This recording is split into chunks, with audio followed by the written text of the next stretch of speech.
Extern is kind of like an internship, but it counts as like a semester away. So like you get to, there's so many externship sites around like the world. And you take a 15-week externship at a hotel, resort, restaurant, wherever you like to choose. You get to pick a spot and you apply to it just like a normal job, and then you kind of just work there and you learn the trade a little bit more, and then you come back and you finish up your second half of the year. My externship was at Park City, Utah at the Stein Eriksen Lodge, and I learned a lot of eclectic American cuisine there.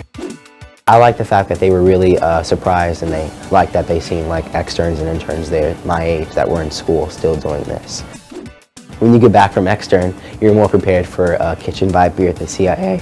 I was thrown onto the line my second day at my externship, and I definitely leaned on my CIA skills. I look back and I survived it, and we did 2 undercovers that night, and I was on the line, and that was another one of those moments where you're like, yeah, like I'm actually a good chef and I can do this.